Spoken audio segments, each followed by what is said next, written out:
Consider the following two graphs.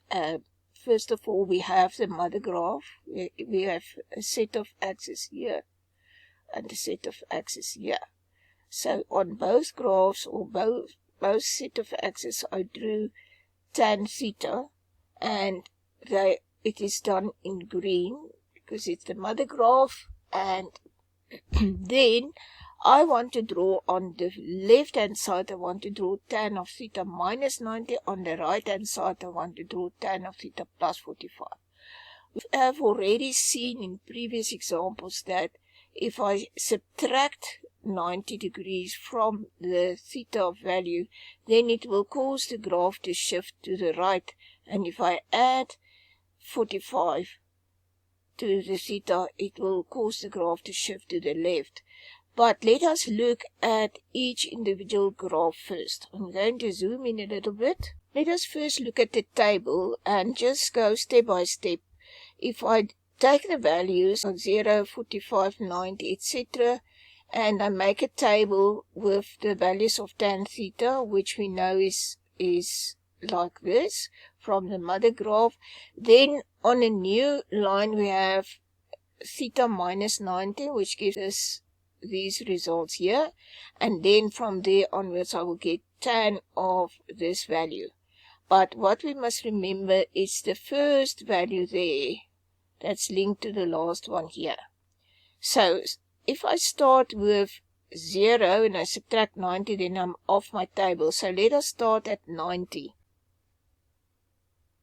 If I start at 90, then I subtract 90 degrees to land up at 0 degrees. And once I'm at 0 degrees, I'm going to go back to 0 degrees of the function and read off its value.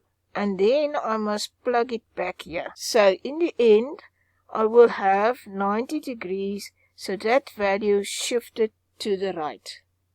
So I'm just going to use another color. If I now take 180 degrees and I subtract 90, I get 90 again. So now I have to go and read off the value at 90 degrees, which is undefined, and I must plug it back here. So it moves to the right. And if I do the same, for instance, 270 degrees, I'll subtract 90, I get 180. I will go back to 180, read off its value, and plug it in here. So all the values here shifted 90 degrees to the right. So if you look at the table, what previously happened at 0 now happens at 90 degrees. So what happens there moved to there. What happens at 180 degrees moved 90 degrees to the right, and so forth. So each and every value moved 90 degrees to the right. And if I attempt to draw it, then I just have to look at, remember, even now the vertical asymptotes shifted, because previously it was at 90, and now it shifted 90 units to the right. So if I now draw the graph, then I will get something like this. Go through the points, take the same shape, the same concavity. And remember, in this case now, that minus 90 degrees shifted to the 0. So the vertical axis is also a vertical asymptote. And the same happens here. If I go and join these, I have a vertical asymptote here, and then continue onto there, and that one is at 180, the next one, so this is also a vertical asymptote. So that is how easy it is, the horizontal shifting. So let us look at another example. Consider the other graph, h of theta equal tan of theta plus 45. Again, I've included the table with the values 0, 45, 90, 135, etc. And I also added 270 there. So if I take the value of 0 and I get my regular tan graph's value, or my regular function, tan theta, then if I take 0 and I add 45, I will land up here. But 45, the value of 45 is 1. So I have to plug it in here.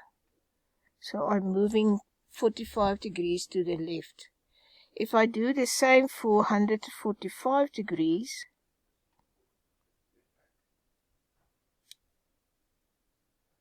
I'll add 45, I'll get at 180. So now I must go back to 180, read off the value of 0 and plug it back there. So I'm moving to the left. If I now take 225 degrees and I add 45 degrees, I get to 270 degrees. But 270 degrees has a vertical asymptote. So then I must plug in the value here. So we can see that in all these cases, the values moved 45 degrees to the left. If I now look at my graph, then I see at 0 will happen what happened at 45 before. So in this case, at 0 I will have a value of 1. So the value of what happened at 45 shifted 1 unit to the left, and at 90 degrees will happen what it happened at 135 degrees and so forth. So each and every value shifted 1 unit to the left.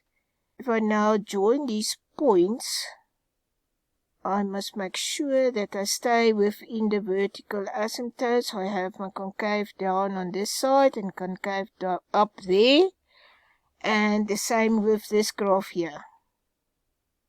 Concave up, concave down, and it fits into the vertical asymptote there. It may not cross the vertical asymptote there, so let us just draw it again. Okay.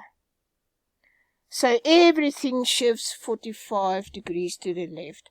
It is really not so difficult, and once you understand how it works, in my case it helps me to think of the table and how you lend the values from before to draw the new graphs.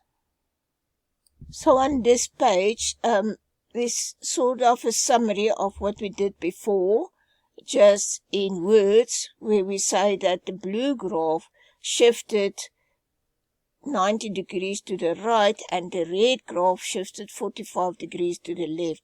And so with the vertical asymptotes, they will also shift to the right in the blue graph case and to the left with the red graph. Remember, in this formula, in our general formula, we are now dealing with the H. And for the blue one, H is equal to 90 degrees, and for the red one, H is equal to minus 45 degrees. On this page, I just want to show you how we can see algebraically also how the blue graph shifts 90 degrees to the right. When we look at that theta minus 90 there, and we let x equal to that, we put theta minus 90 equal to x, then we can use the regular or the normal, the green graph, the mother function tan x equal to 0, the roots of that, which we know is k times 180 degrees. So if we then substitute theta minus 90 into the place of x, then we can get a new formula. Theta is 90 plus what we had before. And that plus 90 there also indicate the right shift. And the same with the vertical asymptotes. Previously it was at 90 degrees plus k times 180 degrees. Now theta minus 90 is at that place. So we take the 190 to the right, and then we get 180 plus k times 180, which is actually k plus 1 times 180, but we just write it as k times 180 because it doesn't matter at what stage it happens. It just happened that we will get vertical asymptotes every multiple of 180 degrees. If we look at the red graph, and again we let the theta plus 45 equal to x, we use the regular tan function, the roots of that, which is k times 180. We substitute that x equal to theta plus 45 back.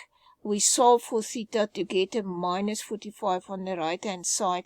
So that's also an indication that we are now shifting to the left because we're subtracting 45 degrees. The same with the vertical asymptotes, and this 45 here is now 45 degrees less than that 90 degrees, which also shows us a shift to the left.